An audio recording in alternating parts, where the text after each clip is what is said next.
7 de la mañana continuamos los comentarios en este Sol de los Sábados. Muy buen día para Milicen Uribe. Saludos, muy buenos días y buenas tardes y buenas noches para quienes sintonizan siempre estos comentarios en diferido a través del canal de YouTube de Sol FM. Dice la sabiduría popular que árbol que nace torcido jamás su tronco endereza.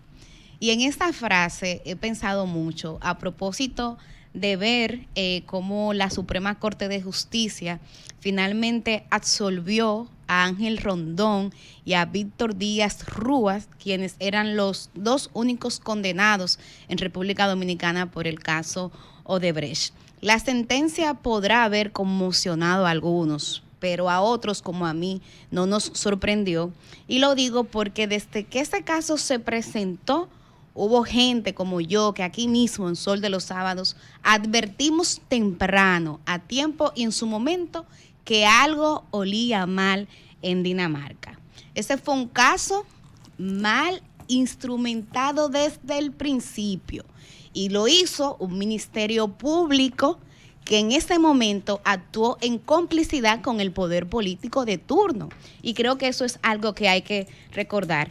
Yo, producto de mi profesión, porque yo lo que soy es periodista, y los periodistas tenemos una máxima de que uno tiene que documentarse antes de hablar.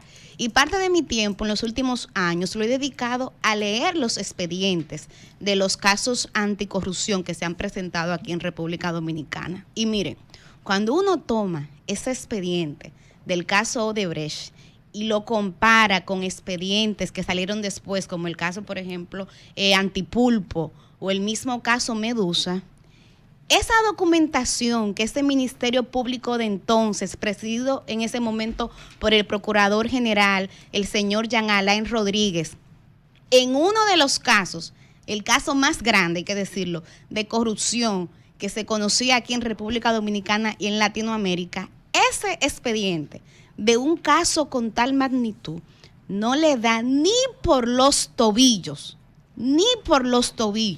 a los expedientes que fueron presentados posteriormente.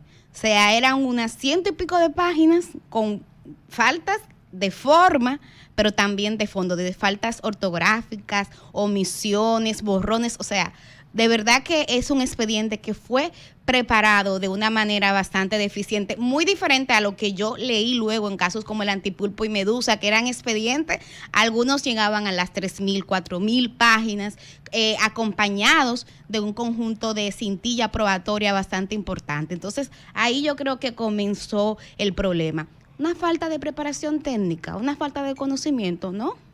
Muchos de esos expedientes fueron preparados con parte del personal técnico, incluyendo fiscales, que estaban ya en ese ministerio público al momento de presentarse el caso de Odebrecht. No fue un tema técnico, ni legal, ni jurídico. Fue un tema de voluntad política. Recordemos que aquí se comenzó a investigar, entre comillas, el caso de Odebrecht por la presión de la gente.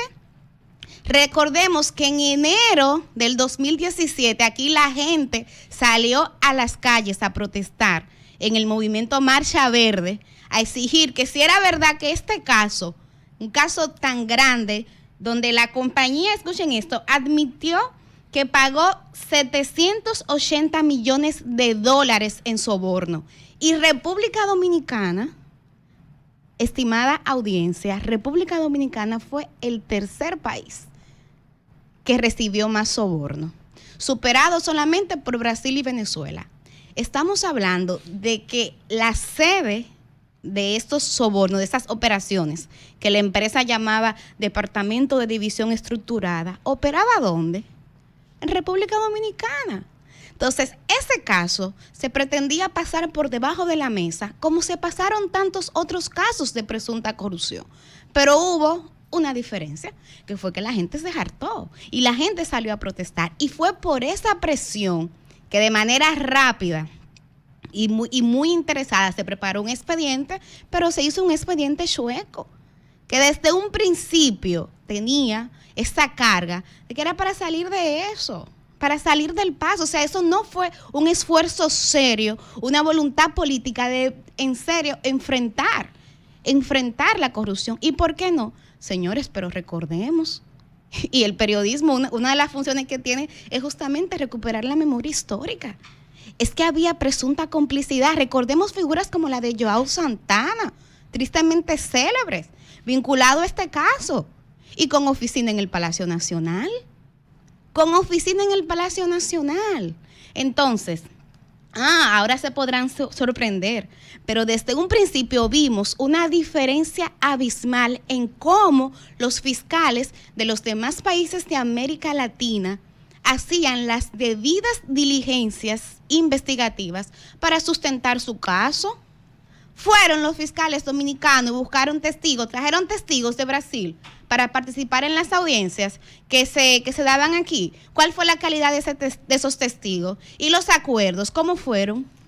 Para mí no se hicieron todos los esfuerzos porque, repito, no había voluntad. Entonces, para ir cerrando, recordemos lo que ha pasado con Odebrecht en otros países. Hace mucho que en otros países ha habido condenas que no implicaban los ministros de turno. Señores, esto llegó a casos donde hubo hasta expresidentes que tuvieron que ir a la justicia, que tuvieron que retirar las candidaturas.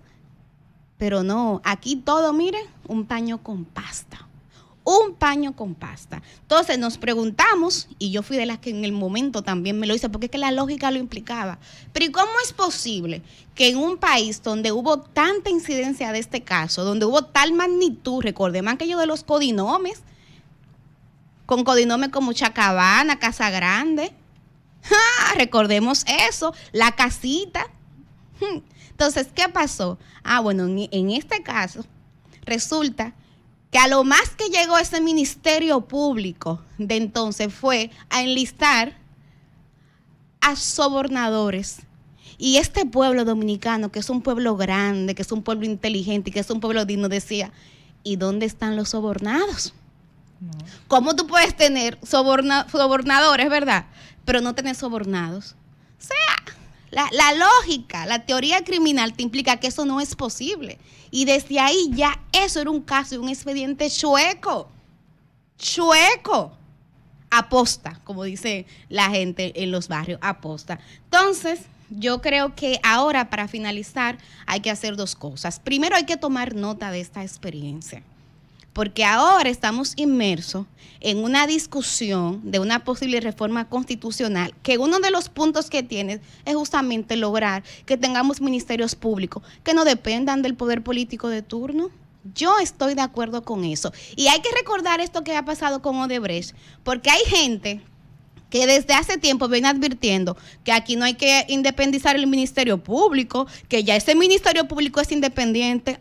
Ajá, sí, miren ahí qué tan independiente fue ese Ministerio Público, que fue incapaz de, en un momento de tanta conmoción jurídica, penal, legal, instrumentalizar un caso debidamente porque había complicidades políticas.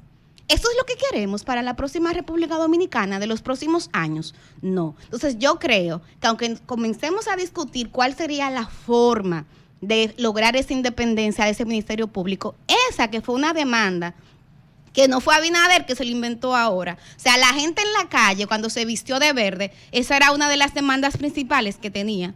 Una justicia independiente, un Ministerio Público independiente. Entonces eso también queda pendiente.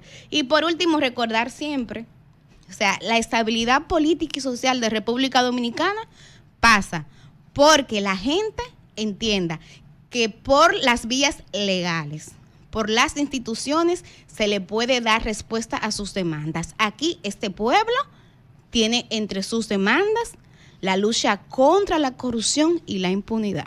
Hay que tomar eso en cuenta porque esa estabilidad política es el caldo de cultivo del crecimiento económico, del turismo, de la inversión extranjera.